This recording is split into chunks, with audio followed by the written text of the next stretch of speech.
ఇప్పుడు పెరుగుతున్న టెక్నాలజీ మన ప్రైవసీని దోచుకుంటుంది. ఎలా అంటే గూగుల్ సంస్థ జెమినీ ఏ అని చెప్పేసి ఒక ఏ అయితే క్రియేట్ చేసింది. అందులో రీసెంట్గా నానో బనానా అని ఒక ఫీచర్ని అయితే యాడ్ చేసింది. ఈ నానో బనానా ఏంటంటే artificial intelligence image generating platform అన్నట్టు. అంటే మనం ఒక ప్రాంప్ట్ని ఇచ్చి ఒక మంచి ఫోటోని ఇస్తే దానికి తగ్గట్టుగా అంటే ప్రాంప్ట్కి తగ్గట్టుగా ఒక మంచి ఇమేజ్ అనేది క్రియేట్ చేసేస్తుంది.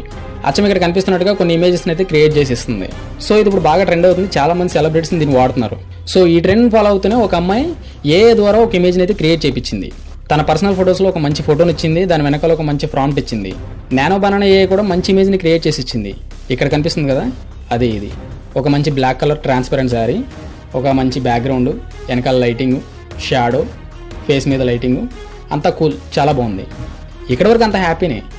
కానీ ఒక సమస్య ఉంది. ఏ క్రియేట్ చేసిన ఫోటోలో తన లెఫ్ట్ హ్యాండ్ భుజం పైన ఒక పుట్టుమచ్చ ఉంది. అంటే ఇది నార్మల్గానో లేదా ఇమేజ్ బ్యూటీని పెంచడం కోసమో ఏ దాన్ని అలా క్రియేట్ చేయలేదు. నిజంగానే ఆ అమ్మాయి ఎడం భుజం పైన పుట్టుమచ్చ ఉంది. సో ఏకి పుట్టుమచ్చ గురించి ఎలా తెలిసింది?